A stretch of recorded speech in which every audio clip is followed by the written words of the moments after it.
नमस्कार जय जगन्नाथ। आज बनेबा ब्रेड कटलेट आ बिना ब्रेड रे भी कटलेट।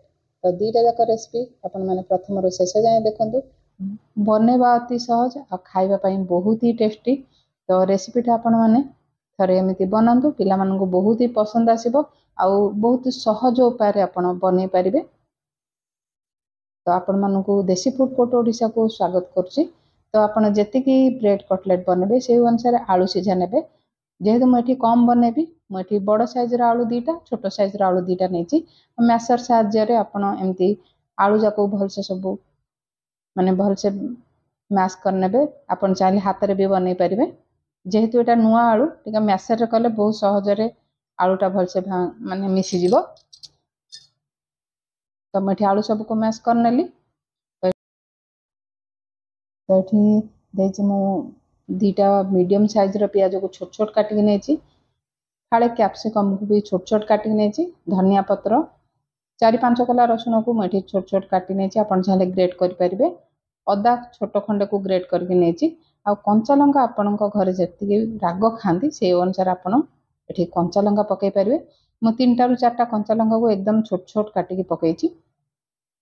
बहुत सिंपल वे बन माने रेसिपीटा बनूची आउ टेस्ट बहुत ही बढ़िया।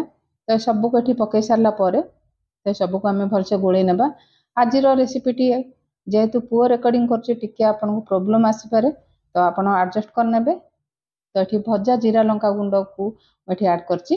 तो ये स्वाद अनुसार लुण देदेबा। मुझे अध चामच ये ब्लैक सल्ट आउ रेगुलर सल्ट देची 1/4 टेबल स्पून। तो आप जी स्वाद अनुसार लुण पकई ने। ये देची चाट मसला 1 चमच। तो चटपटा सहित बहुत ही स्पाइसी आमर पूराटा बनिक रेडी हम। ये अध चामच देची हलदी गुंड। सब जिनस पकेला परे आमे भलसे सबको गोले नेबा।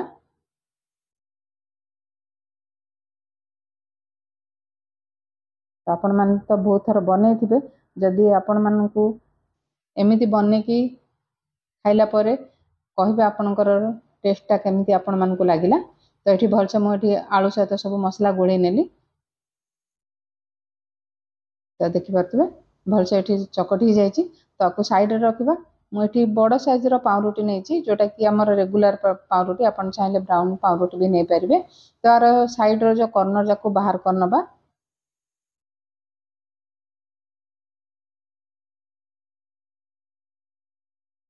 तो आज रेसिपी जदि आपण मानकु टिके भी भल लगुच तो वीडियो गोटे लाइक करने। आउ जदि चैनल रे नुआ आछंती चैनल को सब्सक्राइब करने। आ साइड रे थिबा बेल बटन को निश्चिंत क्लिक करने जद्वारा कि मुझे भी वीडियो अपलोड करी आपण मानकु प्रथम नोटिफिकेशन जीवा आपण वीडियो को देखि पारिबे। जो साइड सब काटला परे ब्रेड से सब को आम करना ग्राइंड करनबा। तो ये मुझे ग्राइंड करके नहीं आसी देखिए ये ब्रेड क्रम रेडी होगा। तो आम कोट देवानी जो आलू आम चकटी सबको मुझे ऐड करनेली।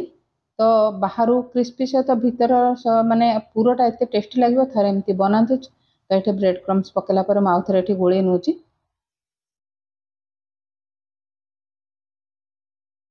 तो आपण चाहिए आपण जितेबाला ब्रेड कटलेट बनाऊँ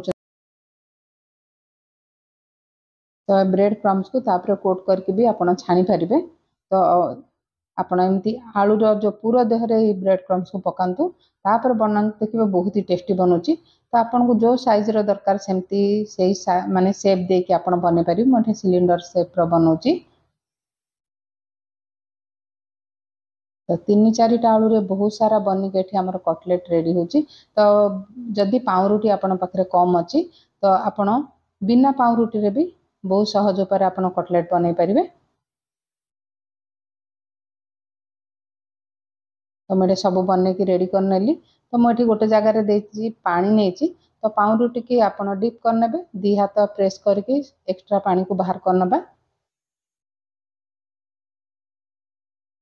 तो वीडियो रे आपण माने जेमती देखछन सेमती आपण पूराटा देला परे हमर तापर 2-4 पटे हमें पूराटा को हमें कवर करनबा। तो टिके समय लागिबो जेहेतु हम पानी रे डिप करछ आराम से कवर हो जिवो।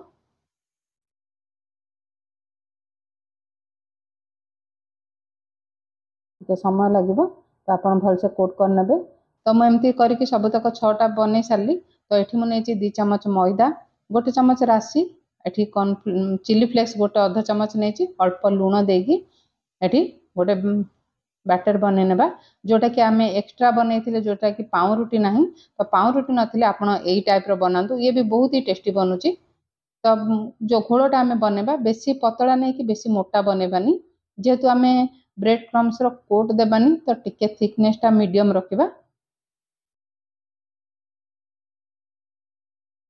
तो ये तेल ताती गलानी तेल तातीगला पर गैस रेट मीडियम करनेबा।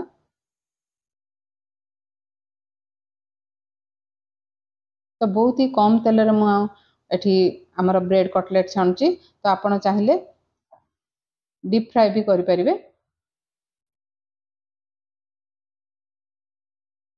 तो ये 30 सेकंड छाड़ीपा पर आम एठा उल्टेबा।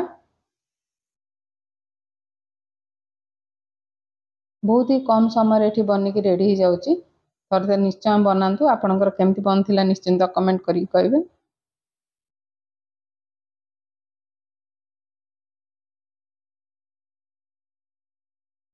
तो देखि पारछे आस्ते आस्ते केमती कलर चेंज होची एथि हम वीडियोटा पूरा क्लिप देखौची आपण मानगो।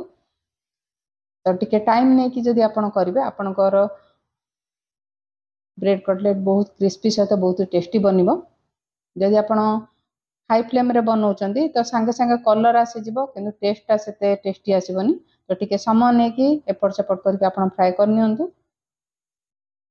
देखि पाते बहुत सुंदर कलर आछि आ टेस्ट भी बहुत बढ़िया थिला। एठी बाहर करनबा।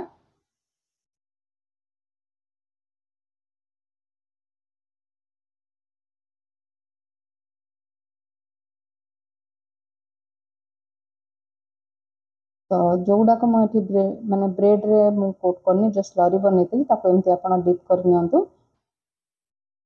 तो यहाँ बिना पाउरुटी भी बहुत ही टेस्टी सहित क्रिस्पी बनुची। तो थरक जी धरब से पकई नहीं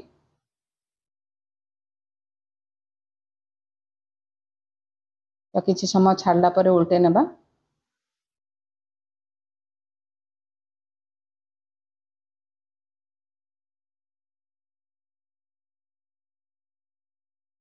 मत लगे ब्रेड कटलेट टू आपण एमती सिंपल बनातु भी बहुत ही टेस्टी बनुची।